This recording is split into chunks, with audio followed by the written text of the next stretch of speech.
Bonjour, bienvenue dans ce nouvel épisode de notre balado sérieux, mais pas trop. L'histoire des Germains, des Francs et des Mérovingiens saison 4. Je m'appelle Xavier. Et je m'appelle Romain. Et nous vous invitons à nous suivre sur les réseaux sociaux Facebook et Instagram à meropodcast.fr. Et à nous donner des étoiles sur votre plateforme d'écoute favorite et à nous partager vos commentaires en nous écrivant à meropodcast.fr@gmail.com.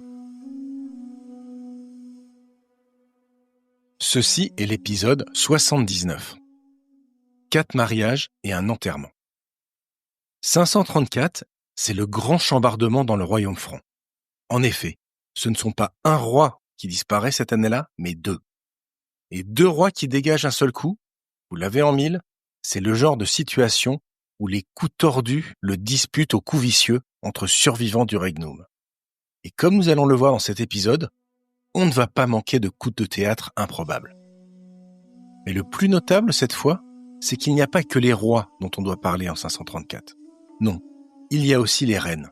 Parce qu'avec les Mérovingiens, figurez-vous qu'en règle générale, pour chaque enterrement, c'est pas 1 ou 2 ou 3, mais 4 mariages qu'il faut anticiper.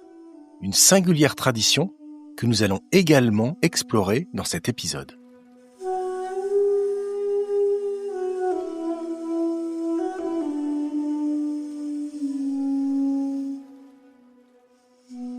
La première disparition dont il faut parler en 534 n'est pas celle que vous croyez, même si, effectivement, un roi célèbre de ce balado va tirer sa révérence. Mais pas un franc. Car c'est Gondomar le Burgonde qui sort des chroniques, alors que son royaume indépendant s'écroule définitivement sous les coups de boutoir des Francs. Sans qu'on puisse reconstituer précisément la séquence des événements depuis le siège d'Autun en 532, que le roi a tenté de défendre contre les 2 agresseurs du Nord, Clotacar et Childebert, 534 marque la fin de l'indépendance de son pays, conquis complètement par les Mérovingiens.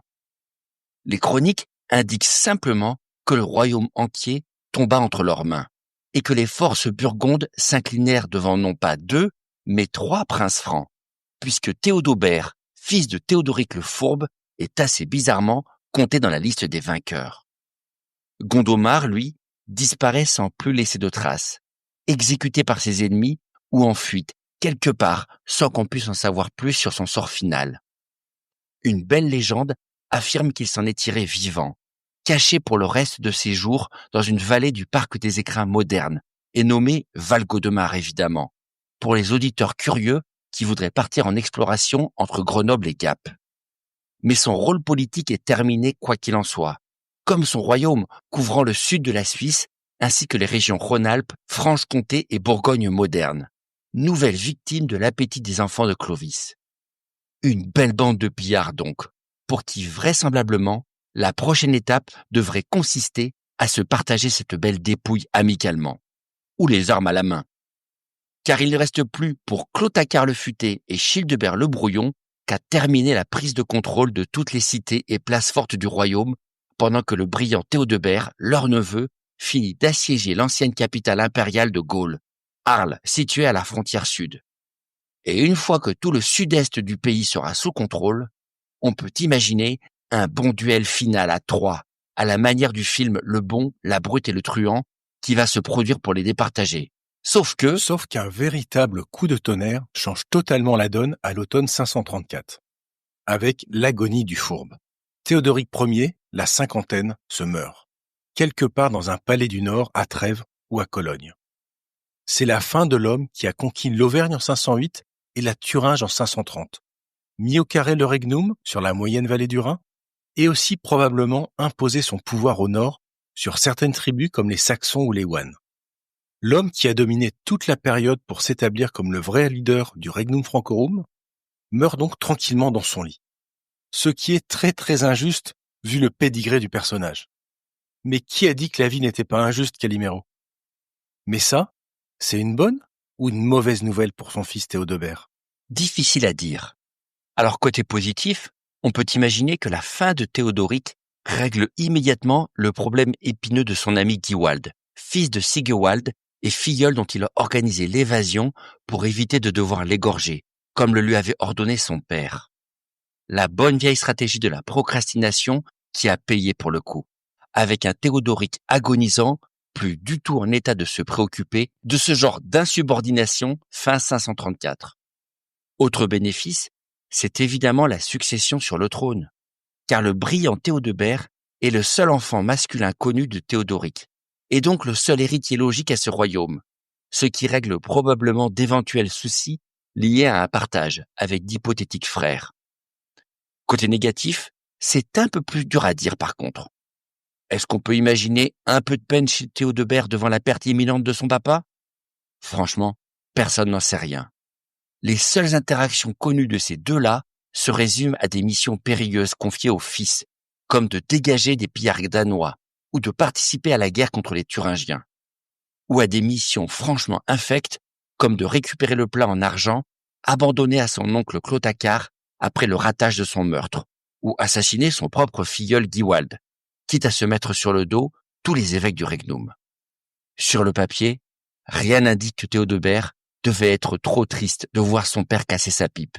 Mais bon, qui peut savoir? Autre problème un peu plus solidement attesté pour le coup, la fameuse succession sur le trône de l'Est n'est pas aussi limpide qu'il n'y paraîtrait sur le papyrus. Car fils unique ou pas, il n'y a pas de règle écrite, pas de code mérovingien qui garantirait quoi que ce soit à ce prince. Et Théodebert doit se rappeler très clairement ce qui est arrivé 10 ans plus tôt à ses petits cousins Théodebald et Gunther, les deux fils de Clodomir, exécutés froidement par les deux oncles pour prendre le trône d'Orléans à leur place. Or ça, c'est un vrai problème pour Théodebert. Le fils réalise qu'il y a non seulement des centaines de kilomètres de distance qui le séparent de son père mourant fin 534, mais aussi ses deux rapaces d'oncles. Une situation compliquée qui exige que l'héritier présomptif prenne le taureau par les cornes. Théodebert le Brillant abandonne donc sur le champ le siège d'Arles et fonce à travers l'Auvergne pour remonter vers le Rhin au chevet de son père. Et au passage, il laisse sa nouvelle femme Déotéria, une belle aristocrate du Languedoc, à Clermont, avant de filer en solo rejoindre Théodoric sur son lit de mort. Hein, quoi? Attends 2 secondes. Alors que Théodebert le Brillant ne soit pas idiot et qu'il sait qu'il a intérêt à se dépêcher de prendre le contrôle de l'héritage, connaissant ses oncles, ça je comprends. Mais c'est quoi cette histoire de Déotéria, sa nouvelle compagne? On n'en a jamais parlé jusque-là. D'autant que l'année d'avant, Théodoric avait signé un accord diplomatique avec l'autre puissance à l'Est, le roi des Lombards, et que Théodebert était fiancé à sa fille. C'est quoi cette nouvelle histoire? Eh oui, et il faut sans doute qu'on fasse une petite pause dans notre récit pour retourner sur le sujet du mariage chez les Francs. À ce stade, on ne vous a parlé que de quelques reines mal connues apparues au fil de notre histoire. Basine de Thuringe, mère de Clovis et femme à poigne, plaquant son mari pour rejoindre Sexy Boy Childéric dans les années 460. Et puis, la superbe Crodéchilde, princesse burgonde amenant Clovis à la foi, en lui laissant ses 3 garçons comme successeurs. Et enfin, Suave Gotha, fille de Sigismond de Burgondie, qui a épousé Théodoric le Fourbe autour de 510, sans doute pour sceller la paix entre les deux royaumes, avant que ses demi-frères ne décident finalement d'aller tous les massacrer 10 ans plus tard. Mais cette présentation de celle qu'on appelle des reines des Francs est un peu trompeuse en réalité, en tout cas réductrice. Car on ne sait rien, par exemple, de la mère de Théodoric, qui n'est pas Crodéchilde comme on l'a dit, ni de celle de Théodebert d'ailleurs, qui n'est pas non plus Suave Gotha. Qui sont donc les véritables mères de ces deux nouveaux rois? Personne ne sait, ni ce qui leur est vraiment arrivé d'ailleurs. Alors déjà, rappelons l'évidence. Le sujet des unions des rois mérovingiens est obscur pour une cause simple. Les Francs, dont la culture infuse le monde mérovingien sous la couche gallo-romaine, n'ont jamais rien expliqué eux-mêmes sur leurs racines germaniques. Et tout ce qu'on en sait vient par bribes transformées par les auteurs des autres cultures, romains ou chrétiens. Mais si vous vous souvenez, en suivant Tacite lors de la saison 1, la compréhension générale reste que les Germains viennent d'une société où le mariage n'est pas si différent que ça de chez les Romains dans les principes. Des unions monogames, hétérosexuelles, où l'autorité sur une femme passe du père de famille à son époux. Une union marquée par un transfert d'argent, non seulement d'une dot donnée par le mari à la famille pour payer le prix de sa fiancée, mais aussi d'un douaire qu'on appelle le Morgengabe, c'est-à-dire un patrimoine offert à l'épouse juste après les noces, réputé inaliénable, même si la mort ou un divorce devait un jour les séparer. Et ces grandes lignes sont probablement toujours applicables pour un mariage royal au sein des nouveaux royaumes romano-barbares comme celui des Francs. Que certaines épouses, issues de familles puissantes, conservent du prestige et donc de l'influence, c'est très probable. Mais fondamentalement, en se mariant, une femme se retrouve inévitablement soumise au pouvoir de son mari, qui doit lui assurer protection et confort matériel en attendant qu'elle remplisse son devoir de lui fournir des héritiers. La petite subtilité à ne pas oublier par contre, et qu'évoque ce cher Tacite au passage, mais qui va s'avérer très épineuse pour les chroniqueurs chrétiens du Moyen-Âge, c'est qu'à la manière des seigneurs de la guerre germanique du 1er siècle, les rois ont, eux, la latitude de pouvoir épouser plusieurs femmes. Et la polygamie, dans une société gallo-romaine devenue massivement chrétienne au 5e siècle, n'est sûrement pas une mince affaire. Même si le mariage n'était pas encore codifié comme une cérémonie religieuse à l'époque, la pratique fait forcément tousser les ecclésiastiques de l'époque. C'est ce qui doit rendre suspect tous les écrits de l'évêque Grégoire et des autres moines dès qu'on touche à l'identité et au statut des femmes. En gros, quand ils passent sous silence l'existence de certaines épouses comme la première épouse de Clovis, ou qu'ils nous parlent de concubines plutôt que d'épouses, est-ce que c'est une transcription fidèle de ce qu'ils savent de la réalité, ou un maquillage pour cacher des vérités plus pénibles ou gênantes, dirions-nous? Si vous voulez mon avis, c'est un peu un jugement au faciès, selon le personnage que le chroniqueur veut ou ne veut pas mettre en valeur. Mais bon, revenons justement à ces donzelles. Quelles sont les femmes qui ont retenu l'attention de ce bon vieux Greg? Commençons par Childebert le Brouillon, marié à une seule femme connue et mère de ses 2 filles uniques. Son doux prénom de Ultragotha ne laisse donc que peu de place au suspense. C'est forcément une aristocrate ou une princesse visigothique ou ostrogothique. Childebert a probablement fait un mariage princier classique, similaire à celui des Clovis et des Théodoric, et c'est le plan normalement prévu pour Théodebert d'ailleurs, avec sa fiancée lombarde. C'est-à-dire celui d'un mariage diplomatique, avec une famille royale prestigieuse capable de devenir votre allié, et même de vous aider militairement en cas de besoin. Le bon vieux schéma germanique d'union de Zippe, avec solidarité réciproque des clans en cas de conflit, même si on voit bien que l'automaticité décrite par Tacite au 1er siècle est assez théorique à ce stade. L'alliance avec une autre famille princière germanique semble en tout cas être le modèle par excellence, même si dans la même optique, l'option de s'unir avec une famille aristocratique du royaume pour se sécuriser un allié local puissant va aussi faire son apparition en parallèle. Mais il y a aussi d'autres cas de figure que ces mariages diplomatiques, notamment avec les 3 premières épouses de Clotacar le Futé. Enfin 3, disons plutôt 4, puisqu'il y a aussi une certaine Shunzin, épousée dans les années 20 ou 30, dont on ne sait absolument rien, sinon le prénom du fils qu'elle lui donnera, un certain Shram. Mais hormis cette Shunzin, il y a 3 femmes à connaître.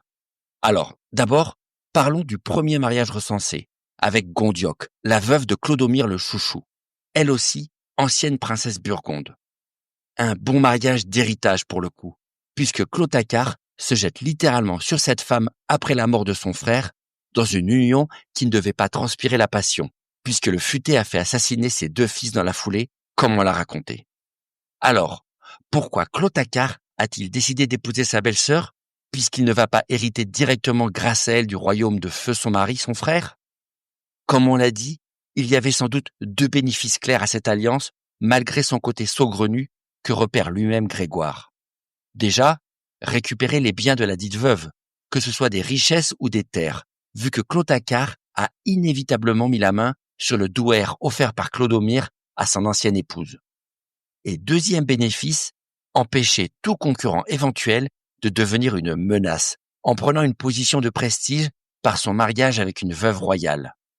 Car laisser un autre prince ou un aristocrate épouser Gondioque serait crédibiliser un prétendant au trône d'Orléans, ce qu'évidemment Clotacar ne peut tolérer vu le mal qu'il va se donner pour poignarder ses propres neveux. Futé qu'on vous a dit. Futé. En tout cas, je commence à mieux comprendre les bénéfices pragmatiques d'une bonne vieille polygamie. Car les reines mérovingiennes, c'est un peu comme une Rolex. Si t'en as pas 4 à 40 ans, t'as raté ta vie. Chaque mariage que tu fais, c'est que du bonus en fait. Soit côté alliance militaire, soit côté prestige et fortune. Faut juste bien choisir la mariée et éviter de se mélanger les pinceaux dans trop d'alliances multiples et contradictoires. Vu que le mariage crée aussi malheureusement des solidarités un peu contraignantes. Donc ici, nous pouvons parler d'un mariage diplomatique et d'un mariage d'héritage, si je comprends bien. Oui, mais ce ne sont pas les deux seuls cas possibles. Car une fois Condiog épousé et probablement vite délaissé une fois son utilité périmée, on apprend que Clotacar enchaîne avec 2 nouvelles unions, encore plus inorthodoxes si on peut dire. Une première nouvelle épouse du nom de Ingonde fait son apparition dans les années 20. Une belle femme selon le chroniqueur, qui lui donnera 6 enfants, rien que ça. Notamment le fameux Gunther, dont on ne sait rien d'autre, sinon qu'il est parti avec Théodebert le Brillant dans sa campagne du Languedoc, avant de l'abandonner à Rodez et de disparaître des textes pour toujours. Mais aussi 4 autres garçons, dont 3 deviendront des rois un jour dans le Regnum, et une fille. Alors, on ne sait pas grand-chose d'Ingonde par ailleurs. Son patronyme, totalement germanique, laisserait entendre qu'elle était d'origine franque, possiblement de la région de son roi autour de Soissons. On espère en tout cas qu'elle aimait les enfants, et on suppose qu'elle avait un bon caractère. Car dans une scène ultra célèbre racontée par Grégoire, la nouvelle reine décide un beau jour de se jeter aux pieds de son mari. Et là, elle le supplie d'utiliser son influence pour trouver un époux riche, beau et intelligent pour sa petite sœur. Un beau geste donc, plein de générosité. Et Clothar, sans se démonter, décide que sur la base de cette belle requête, le meilleur mari possible, c'est lui, tout simplement. Et grand prince, le futé décide donc d'épouser Arégonde, la petite sœur d'Hildegonde, qu'il n'abandonne pas pour autant. Une polygamie familiale, si on peut dire. Et qui lui permet pour le coup de valider un élément de la fameuse checklist d'Austin Powers, pour ceux qui ont la ref. Alors qui sont ces 2 sœurs? Mystère et boule de gomme. L'hypothèse la plus sérieuse, c'est qu'on a plutôt affaire à des épouses issues de familles de faible prestige, de petits aristocrates du Regnum, voire même de simples servantes épousées par le prince. Car Ingonde, dans son plaidoyer pour sa sœur, les décrit toutes deux littéralement comme des femmes sans le moindre titre, en utilisant même le nom latin d'Ancia, qui se traduit lui aussi par esclave par ailleurs, mais qui peut n'être qu'une marque d'humilité dans son discours, pas une description littérale de son état. En tout cas, tout son dialogue avec Clotacar consiste à se positionner avec sa sœur comme largement inférieur au souverain, absolument dépendant de sa générosité et de son prestige pour survivre dans le monde cruel du VIe siècle. Alors, on tient là peut-être une 3e source de mariage chez les Mérovingiens. De vrais mariages d'amour pour le coup, si on va être très charitable pour désigner ces unions hypergamiques. C'est-à-dire des mariages où le roi choisit de s'unir avec des personnes de rang inférieur, voire insignifiant. Des unions où les filles sont épousées pour des objectifs plus terre-à-terre, à savoir chauffer le lit du roi et lui faire des enfants, sans les embarrasser avec des problèmes de clan, de feud ou d'alliance à respecter. L'amour ouf. Ou, comme on est chez les Mérovingiens, l'amour vache. À vous de choisir. Bon d'accord, je comprends ce 3e schéma. Le mariage avec une personne d'une classe inférieure socialement pour avoir les mains totalement libres. Pas de contraintes diplomatiques, pas d'attente de qui que ce soit. Pas très prestigieux, mais au moins pas de prise de tête. Et comme Grégoire nous dit que Clotacar est effectivement tombé fou amoureux de la grande sœur, puis de la petite, pourquoi pas un vrai mariage d'amour, tant que tu y es? Car vu de loin, comme ça, je perçois pas trop le côté romantique de la situation. Je dirais plutôt mariage d'intérêt, voire d'agrément. J'y vois de mon côté un intérêt pour le roi de se choisir des donzelles à son goût sans poids politique. Et un intérêt réciproque pour les filles de se trouver un protecteur puissant qui leur permet de grimper les échelons sociaux. Oui, mariage d'amour est sans doute excessif dans ce contexte. D'abord, parce que les femmes, surtout dans le cas d'un déséquilibre fort au niveau du prestige de leur famille, n'ont probablement pas leur mot à dire dans l'histoire. et sont soumises intégralement à la décision unilatérale du prince, comme le confirment en filigrane les récits des chroniqueurs.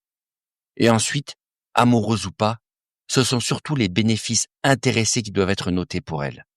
Les femmes admises dans le lit royal bénéficient immédiatement du prestige et donc du pouvoir associé à une alliance si glorieuse, quelle que soit leur propre origine et quelle que soit leur opinion. Il est donc assez douteux que les sentiments soient vraiment le moteur principal de toutes ces histoires. D'ailleurs, on s'est quand même longtemps demandé ce qu'il pouvait y avoir de bien sérieux derrière cet épisode de mariage de deux sœurs un peu fantasques à la sauce Grégoire, jusqu'à ce qu'une preuve éclatante sorte de terre en 1957. Car en creusant sous la basilique de Saint-Denis, en région parisienne, un archéologue français a retrouvé une tombe royale, la deuxième après celle de Childéric en 1643. Et cette tombe, c'est celle d'Arégonde, la petite sœur, facilement identifiable à sa bague à chatons, portant son sceau avec son propre nom. Reposant dans un sarcophage toujours visible sous la basilique si vous allez la visiter, la dépouille de la reine a confirmé plusieurs hypothèses à son sujet après son analyse par les scientifiques. D'abord, qu'elle a vécu longtemps, malgré une santé délicate. Cette petite femme de 1,55 m a dû boiter toute sa vie, du fait d'une poliomyélite contractée dès l'enfance, qui a non seulement gêné sa croissance osseuse, mais a dû lui créer du diabète et du cholestérol. Mais malgré ces problèmes, Arégonde a dû vivre une bonne soixantaine d'années, quittant ce monde bien après son mari, autour de 575, avec des problèmes de vieillissement bien classiques comme de l'arthrose et de mauvaises dents. À l'inverse, aucune trace de traumatisme externe ou de stress alimentaire. Donc tout porte à croire que malgré sa santé difficile, notre reine a vécu une vie plutôt confortable, conforme à son nouveau statut. Tout aussi intéressant, c'est la richesse du mobilier funéraire qu'on a retrouvé avec elle. Un costume magnifique composé de soie et d'étoffes rares, complété par des bijoux et des objets précieux. Des bagues, des plaques de ceinturon et même des colliers fabriqués en or et sertis de pierres précieuses, de grenats importés du sous-continent indien. Des objets fabuleux et d'un prix inimaginable pour le commun des gueux du regnum. Des objets usés d'ailleurs, voire même réparés pour certains, que la vieille femme a décidé d'emporter dans sa tombe. Sans doute les bijoux qu'elle aimait le plus, à faire une seule hypothèse. Personne ne peut dire si Arégonde était amoureuse ou non du futé. Mais au VIe siècle, tout ça n'a pas malheureusement beaucoup d'importance. Comme le laisse entendre le plaidoyer d'Ingonde, Clotacar a décidé d'en faire sa femme et lui a offert en échange ce qu'on appellerait de nos jours une belle situation. Et l'opinion d'Arégonde? C'est moche à dire, mais tout le monde s'en foutait. Reine au haut Moyen-Âge, c'est avant tout la conséquence du choix des rois, pour des raisons diplomatiques, financières, politiques, ou selon leur bon vouloir en matière féminine. Des reines, on attend surtout d'elles qu'elles deviennent génitrices d'enfants royaux. Le reste, aucune importance. 4 mariages donc pour Clotacar. Mais, et l'enterrement alors? On n'en saura pas beaucoup plus sur cette partie-là, vu qu'on ne sait pas exactement où Théodoric va rendre l'âme. Mais le brillant Théodebert a eu bien raison de se dépêcher quand même. Car quand il arrive fin 534 dans le nord de la Gaule, c'est juste à temps pour retrouver son père poussant son dernier souffle. Et juste à temps aussi pour contrer les manigances de ses deux oncles. Mais heureusement pour lui, le brillant Théodebert Ier est fait d'un autre bois que ses pauvres petits cousins assassinés 10 ans plus tôt. Déjà, notre homme va réussir à doubler Clotacar et Childebert en quittant Arles sans traîner et en rappliquant le premier dans le royaume de Reims pour reprendre le contrôle de l'armée et du trésor du papat. Apparemment, le prince a réussi assez habilement à exploiter sa légitimité de chef de guerre et son palmarès militaire depuis presque 20 ans pour être accepté par les hommes de Théodoric le Fourbe sans trop de soucis.